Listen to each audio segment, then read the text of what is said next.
I really appreciate that. Is everything okay? Are you hearing me okay and everything? Yeah, I'll get started in anticipation that you can. So yeah, as Hugh says, I still struggle with this introduction as literacy content specialist for the Education Endowment Foundation, because I define myself as a class teacher. So I come to you to talk today with all of that knowledge and experience of being a teacher. I always maintained my own class. This time last year, I had 32 kids in my class, 11 of whom were pupil premium. Yeah, so I'm very much to the core a teacher and a senior leader in primary schools in some very disadvantaged parts of Northumberland. So I'm speaking to you today from my little shed in Northumberland, not the beautiful castles and beaches that might conjure up in your mind when you think of Northumberland. I'm in the southeast part, which, yeah, there are some pretty challenging parts of the area in which I live. And into Newcastle, I've done lots of SLE work, and in North Tyneside as well.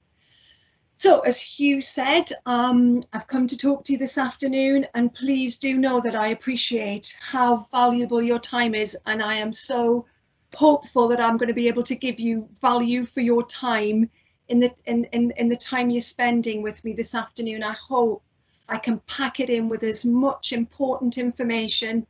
If you haven't read the update, please don't worry. We've made it much longer. Hopefully you'll see why, and you'll appreciate the reason why it's much longer. But I couldn't possibly have expected you to have read it before this afternoon. But hopefully you've had a few little tasters by the end of the afternoon that whet your appetite, get you back into school and using it.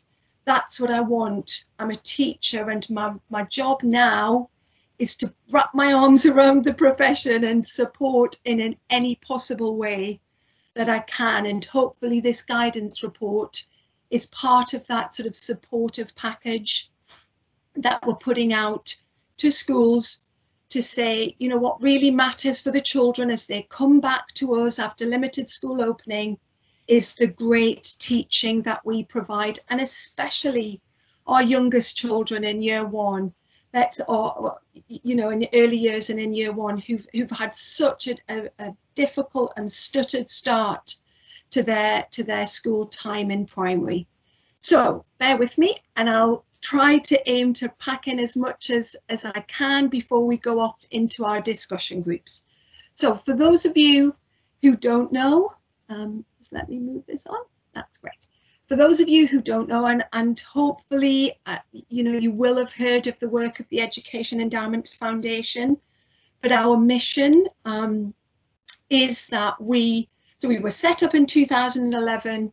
We were given a sole aim, something to aim for, and that was to do whatever it takes, at the risk of sounding like Rishi Sunak, sorry, do whatever it takes to eradicate that gap between advantaged children and disadvantaged children.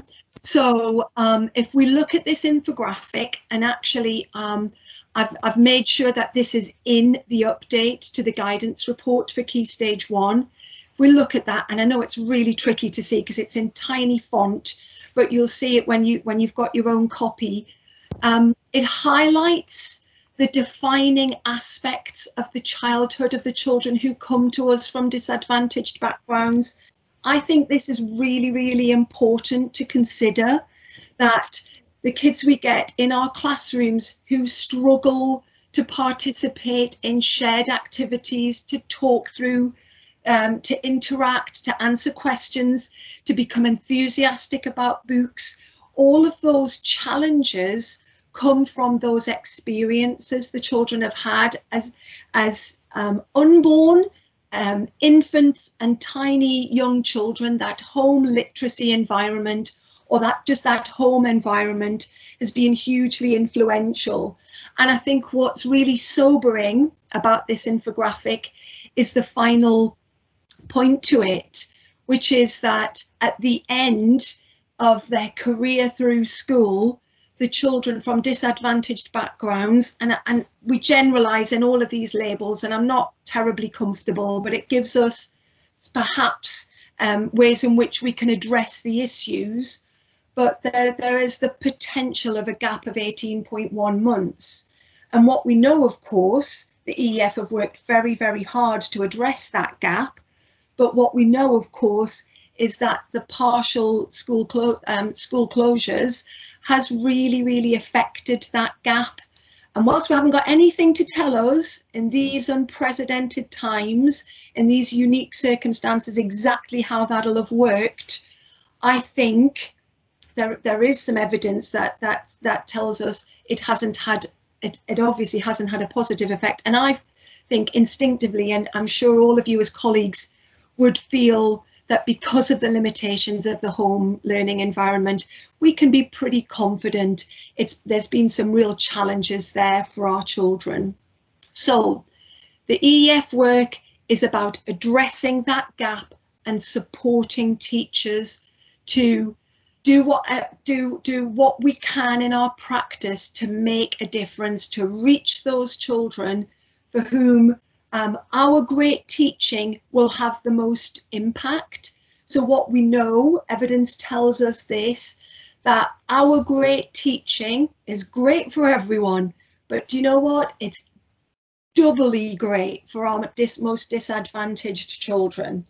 And by great teaching, I suppose a clarity in that subjective term could come from evidence informed.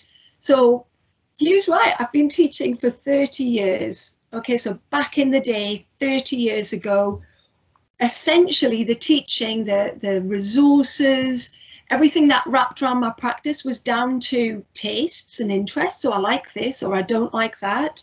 I like that way of teaching. I like that program. We'll use that, will not. But teaching's changed, and it's changed for the better, in my opinion. It shouldn't be at the whim of chance, and it shouldn't be at the whim of likes and dislikes.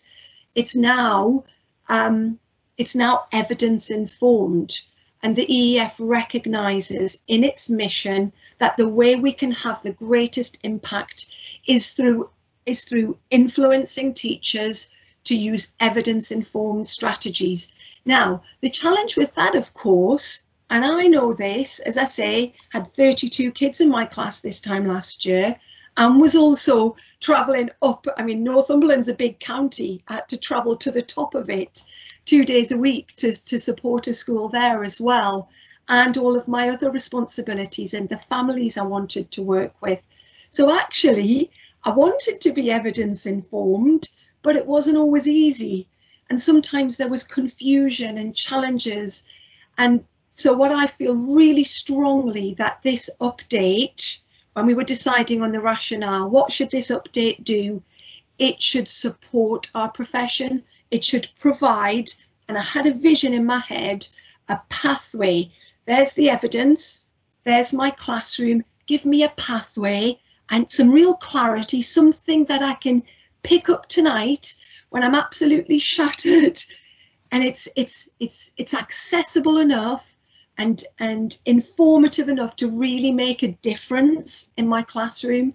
So that was the key rationale behind this update. It's all evidence informed, but there are clear pathways from the evidence to the classrooms that we most, every classroom, but the classrooms and the children that we most want to meet, to have impact on.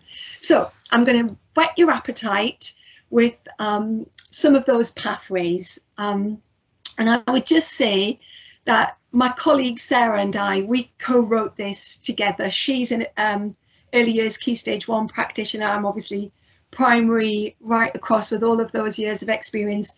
Neither of us created any of this beautiful aesthetic quality that you see in the guidance report, but it does a good job. I think it hooks me in, it's accessible and well presented, hopefully, so that you feel you can interact with it. So For those of you who don't know it, the guidance report is organised in 8 recommendations. Those 8 recommendations are all evidence informed. They are all built on research. The first recommendation, and if we're talking about a time of recovery for the children, then the first recommendation for me should be at the heart of anything that's informing that time of recovery. And that is about children finding their voice again. The quality of interaction that's possibly happened in homes. We can generalize, or we can, I think it's pretty fair to say that there's been some real challenges for children to have their voice heard in locked down homes. I actually live really close to the catchment area from the school I'm seconded from, and I'm on my walk. Still do my walk every day, see families every evening, and the challenges of being in a flat with 3 kids are enormous, not to be underestimated. We had to send a whole year group home recently, met a number of year 5 families struggling with that, going through all of that again. So the quality of interaction for many families has been low on the list of priorities. So for us as schools, is very high on the list of priorities to recover from. Okay, so there we go. There's a list of little prompts and ideas, just things that I would be appalled if you found patronising. My dream is that they're just little reminders, ideas. You might print it out in a staff meeting, scribble on it, write on it, change it, just things that you could embed in those interactions with the children. Just thinking, do you know what, language and communication, that's the foundation for thinking and learning. Let's look at how we can tweak and nudge those interactions with the children that happen in the classroom. So it's very much about those pathways and those support systems. So that's within recommendation 1. And then further to that, in recommendation 1, we really have added as much exemplification as we could into, and we could have gone so much further. We're both so passionate in our belief that we must focus on talk in the classroom, that quality of talk. So we've got another pathway there to support and to guide. As a teacher, when I was, so you know, you need to model and scaffold inferencing with the children, and whilst it trips off the tongue and it's easy to talk about, I worry that for some teachers actually the detail of that is tricky. So what we've done is we've created a very simple comic strip with some ideas for how you can model and scaffold that talk, so it leads to independent chatter about books. So yeah, it's about just getting that pathway nice and clearly defined, hopefully, into your practice. I think we would really want to stress the wider implications of building on language and communication as we do there in that inference building situation in the classroom. The importance for talking about recovering again, the importance for our social awareness of our children, that language, those opportunities to develop a vocabulary so we can express ourselves as clearly as possible, the relationship skills that come with that, the problem solving skills. That for me, all of this is wrapped up in the cell opportunities. It's all interwoven in those opportunities that we provide for children. So language and communication, it's there as the foundation for thinking, for learning, and I would add for the well-being of the children as well. Okay, so that's recommendation 1. So I am giving you a little bit of a sort of whistle stop of, oh, sorry, an aeroplane's coming over, I apologise. So I'm giving you a bit of a whistle stop with a few sort of ideas of some of the different exemplification that's there within the guidance report. This one may well be very familiar to you. It's in the Key Stage 2 guidance report. It's also in the secondary guidance report, and it sort of, for us, needed to be in the Key Stage 1 guidance report as a matter of absolute urgency. It's about recognising, as the national curriculum does, so our statutory requirement is that we teach reading in that complex way, that we interweave the language comprehension, the reading comprehension with the word recognition. When I was working as an SLE, I worked with lots and lots of teachers who were under a bit of a misconception about the teaching of reading, very understandable misconception, that it's a two-step process, that we teach decoding and then following competence in decoding as like a step-off point. Now you're ready for comprehension. And the evidence tells us, and as I say, our national curriculum tells us, our statutory requirement, that misconception it's not one that we should be following. It's a broadly held one, but it's one that is really clearly shown in that Scarborough reading rope, that we must concentrate on the two dimensions equally, that we teach the children to decode whilst we are building that listening and reading comprehension. The two are taught differently, but are taught consecutively from the children's earliest days in school. And I would suggest, if I had a bit more time, how to unpack that. Obviously, children aren't comprehending the texts they are individually decoding, or they might be, sorry, but that could often be very challenging. But we can build so much into our whole class or group, our shared reading, the opportunities that are there, enormously important for us to take and to make sure that we are developing that reading comprehension, the two are developing together. We'll talk a little bit more about that as we go through. And then the other factor, of course, in the teaching of reading, and we really exemplify this in the update, is the significance of motivation and engagement.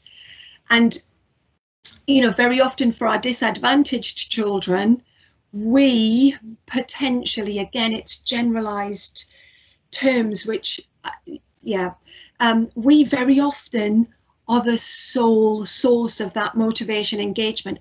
I take that responsibility hugely, hugely seriously. It's a very, very important part of my role. So what I wanted to unpick was, okay, it's really important to me that I motivate and I engage the kids in my class, in my school, in reading, but what exactly do I do? So we've identified through the evidence available these 4 significant points. Firstly, it's hugely significant that we as practitioners know children's books. I've got books that they're everywhere here. I'm buying them and reading them. It's hugely important that we know and we've read them ourselves and we share that joy of reading. The evidence for that is compelling. That books should be seen in a very positive way to build adventure. I used to love reading slightly scary stories with children and switching the classroom lights on. Obviously the blinds are all open, so it's not dark, but build an atmosphere, light a candle, put the fire on YouTube or something and build a sense of it feeling like an adventure. And then giving some sense of choice, that's vital. So in the library, when I'm checking up the stock of the library, what are the kids really, really interested in? What are they're fascinated by? What's the latest craze? Right, I need to get some books in there to recognise that, to show that their interests are significant to us in school. And of course, keeping the reading experience as positive as possible, maintaining an appropriateness of text. That comes back, I think, to point 1. Let's make sure that the children are able to share that joy with us, that we can have these conversations about books. Okay, I need to move on a little more quickly. We move to recommendation 3, and if I'm honest, this one felt a little bit, we have exemplified this, we have added in a really useful development of phonological awareness table, and a really important sort of what are the features of an effective programme for teaching systematic phonics. But it does feel a little bit like, and I don't want this to sound like I'm underestimating, the evidence definitely tells us of the importance of the systematic teaching of phonics, but it does feel a little bit like it's job done almost with this one in very many schools. There are not job done, but we've made huge progress. Sorry, I feel more comfortable with that. We've made a lot of progress in our understanding of the systematic teaching of phonics. It stays in there because it is hugely significant.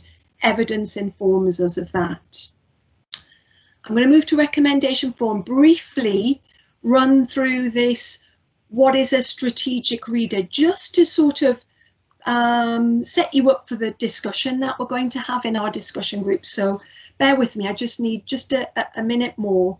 So we move then into recommendation 4, having built on language and communication, into that need for balanced approach to teaching. We've got phonics there, and then very much about the children's reading comprehension. And I thought, just to place in context this conversation, just a reminder, I'm sure you're very well aware, I appreciated this reminder when I was in the classroom, but what does the behaviour of a strategic reader look like? What does it look like when we're getting books out to read together? If I've got some children there who are already, and very, very young children will come to us as instinctively strategic readers, what are they doing? They're already looking to the text. They're already, before we say anything, asking questions. They're already looking at pictures and thinking, I know something else about tigers, or I've read a different book about bears. They're already making predictions. And whilst we're reading to them or with them, they're monitoring, they're understanding, they're making connections. I remember when I watched a programme on TV about this, or I remember when I read a book, a similar sort of book. They're building those mental models, those pictures, because they have a foundation of knowledge that supports them to that, constantly making and updating their predictions. And then at the end, going back and clarifying their understanding and revisiting and checking, did I fully understand that, and what do I want to read next? So there's a set of instincts that our children do develop whilst we work with them, whilst we have them in our primary classrooms, in terms of being a strategic reader. And that's what recommendation 4 is all about, really. It's about getting children from that starting point, wherever it may be, to the strongest position as a strategic reader. So I'm going to give you a break from my voice in just a minute. I think Laura's going to talk you through the logistics of it, but just to give you a quick sort of run through of what I thought might be useful. I hope it's a useful use of your time. But at the beginning of each of the recommendations, we've written a short vignette, just a snapshot picture of a Key Stage 1 classroom, one that I or the little team of teachers that I've worked with in these have seen in practice. So it's a vignette, and then underneath some discussion questions about that link to that snapshot in that Key Stage 1 classroom.